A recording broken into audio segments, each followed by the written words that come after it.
Today, a new screen version of Scotland's romantic Jacobite era is being produced for the world market. Okay, nice and quiet on the floor, guys. Still everywhere.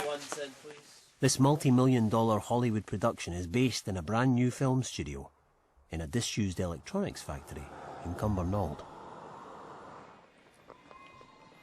So this is our prop department, and this is equally the size of any studio prop house I was in the United States. This is A stage. This is our largest sound stage. Has the highest ceiling. We brought in soundproofing for the entire thing. We've added the entire grid system and put in electrical, soundproof walls, did these big airlock double doors.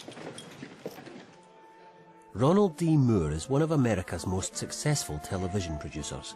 He is the man behind the acclaimed reboot of the sci-fi show Battlestar Galactica. Looking for his next hit, he has turned to a Scottish historical drama about a time-travelling nurse who finds herself in the 18th century Highlands. He's confident that this image of Scotland still sells. With a budget of £50 million, Outlander is the most expensive production ever filmed here.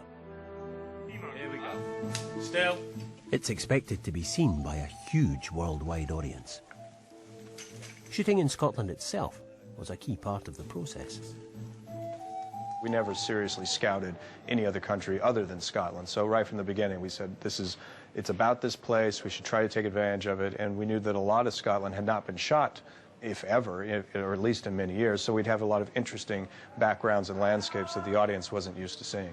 And I like the weather, personally. I live in Los Angeles, and LA is a desert, and you're not supposed to live there, in my opinion, and it's too hot. And you come here, and it's actually kind of pleasant, and it rains, and it's moist, and it's not dry heat, you know, so I enjoy the people and the weather the most. In pursuit of authenticity, Outlander's largely Scottish crew were challenged to shoot in some extreme conditions.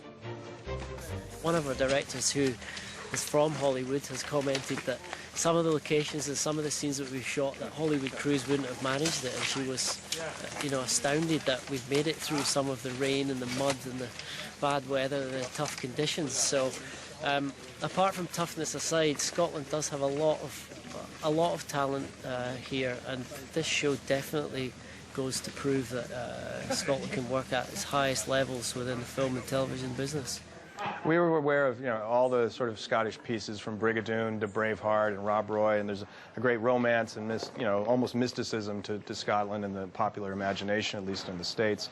And we wanted to sort of cut against that. We wanted to make this piece more real, give it a sense of authenticity, so that the audience believed that they were really on this journey with Claire, that when she traveled back in time, that they were going to a real place. So we kind of deliberately set out to sort of not do a lot of things that other productions had done when they tried to portray Scotland.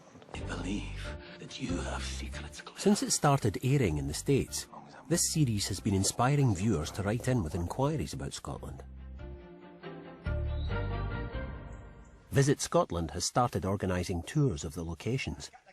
One aspect, above all, seems to have sparked the audience's imagination. Some of the dialogue is in Gaelic, without subtitles. Gaelic consultant Agev O'Brien has been teaching the cast how to speak an historically accurate version of the language. Good, you've got that dead vowel again, Folum. Folum. Folum. There's a sort of huge burst of worldwide interest in the language and culture, extending past the whisky and the bagpipes and extending, much closer to the heart of where this culture comes from. Even though it is a work of fiction for the screen, the producers take the idea of authenticity with the Scottish culture extremely seriously, and that when people get interested in it, they should get interested in something that they can visit Scotland and then touch that living vein, with the sort of soul of Scotland running through it, rather than just buying a bunch of stuff, sticking it in a bag and jumping on the plane home.